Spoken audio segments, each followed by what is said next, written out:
Shemar Stewart's controversial standoff with Bengals. What should he do? In the world of professional football, the situation surrounding Shemar Stewart is raising eyebrows and sparking debate. Many believe that Stewart should part ways with his agent, finalize his contract with the Cincinnati Bengals, and show up for training camp. Columnist Jason Williams invites readers to ask him anything, whether it's about sports or other topics, and he often shares his insights on Cincinnati.com. You can reach him via email at jwilliams@inquirer.com. The current topic of discussion is the impasse involving Shemar Stewart and the Cincinnati Bengals. A concerned fan expressed their frustration, stating that nothing the Bengals say or do feels sincere, leading them to doubt the front office's commitment to winning. They question whether Stewart should simply focus on playing or if he has valid concerns regarding his contract. Williams responded affirmatively, suggesting that Stewart should indeed just shut up and play.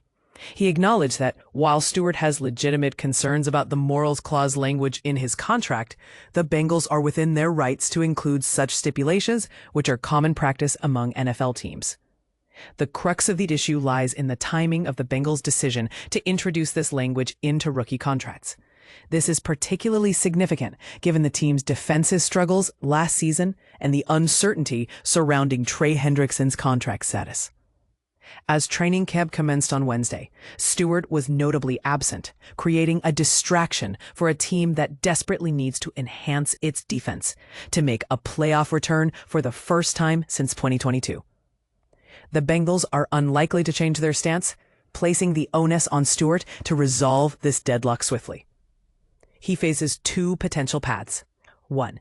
Dismiss his agent, sign the contract immediately, maintain a low profile, and dedicate himself to catching up on the field to regain the trust of coaches, teammates, and fans.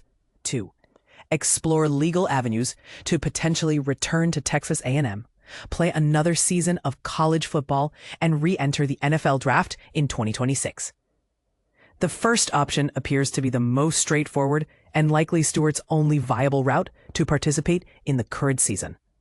While he doesn't necessarily have to terminate his agent's services to sign the Bengals contract, it may be beneficial for his public image. A fresh start could help mend his relationship with the Bengals organization and their fan base, who are understandably frustrated with both Stewart and his agent. Stewart's situation is precarious. He is starting his professional career on a notably poor note. The contract disputes aside, many viewed him as a risky pick when the Bengals selected him as the 17th overall choice in this year's draft. His college record of just 4.5 sacks indicates he may require significant development, and the Bengals have not historically excelled at nurturing such players. His decision to skip preseason practices and not report to training camp has only intensified scrutiny. Furthermore, both Stewart and his agent have made critical remarks about the Bengals in various media interviews, which has not helped his standing.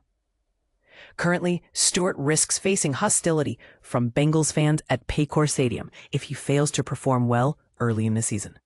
As for the second option, it would be a long shot. Once a player is drafted, they typically cannot return to college football. However, Stewart entered the draft while still holding 1 year of college eligibility. Recent legal challenges against NCAA regulations have seen some athletes succeed in court, leading to changes that allow college players to be compensated and transfer without penalties. This avenue might be worth considering, especially since fans in College Station may be more forgiving than those in Cincinnati. Shemar Stewart signs rookie contract with Bengals, what it means for the team. In a significant development for the NFL, the only first-round draft pick yet to sign a contract has finally reached an agreement. Shemar Stewart, selected 17th overall by the Cincinnati Bengals, has come to terms on his rookie deal, marking a crucial step for both the player and the team. Initially, Stewart hesitated to sign due to concerns over specific contract language that could potentially jeopardize his future financial guarantees. However, a reliable source has informed PFT that a compromise was reached today. In this new agreement, Stewart has accepted the contentious language in exchange for an increase in his signing bonus, allowing him to receive an additional $500,000 upfront. Stewart, a defensive end from Texas A&M, possesses the skills necessary to become a top-tier pass rusher in the league. The Bengals are optimistic that he will contribute significantly as a rookie, especially given the team's defensive struggles last season.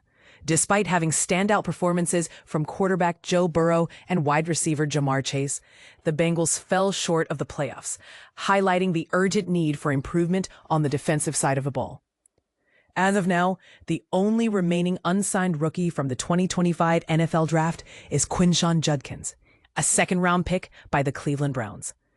Judkins is currently dealing with a domestic violence charge, which is expected to delay his signing process further. This situation raises intriguing questions about the pressures young athletes face when negotiating contracts. How do you think contract language should balance player security with team interests?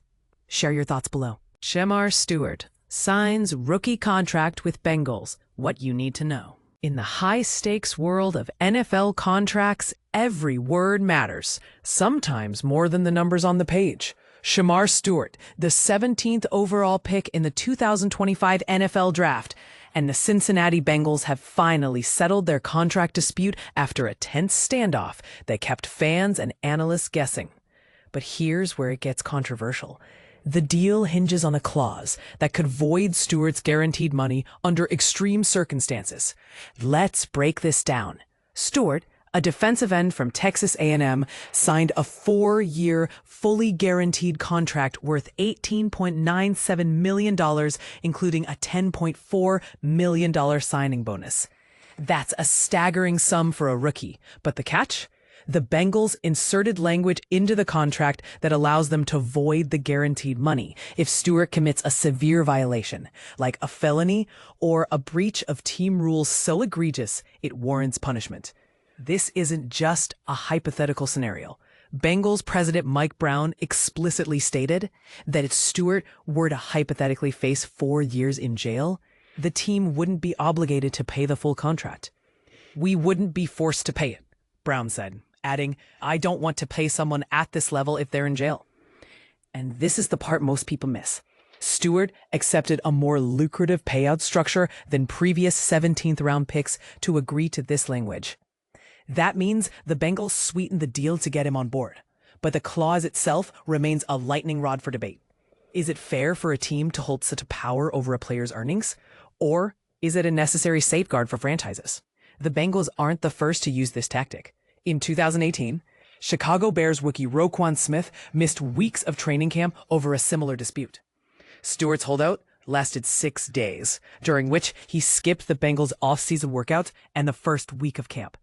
Sources say the disagreement stemmed from a lower training camp roster bonus compared to Amarius Mims, a 2024 second-rounder, despite Stewart being drafted 1 spot higher. The compromise? A better financial package for Stewart, but the clause remains. Meanwhile, the Bengals still have one unresolved contract issue. Defensive end Trey Hendrickson, entering the final year of his deal, hasn't reported to camp. He's seeking a new contract after a Pro Bowl season, and his holdout could mirror Stewart's. So what's the bigger picture here? Teams are increasingly using void language to protect their investments, but players are pushing back for guaranteed money. Where do you stand? Is this a reasonable risk for teams or an unfair gamble for players? Drop your thoughts in the comments. Let's hear if you think the Bengals' approach is smart business or a slippery slope for player rights.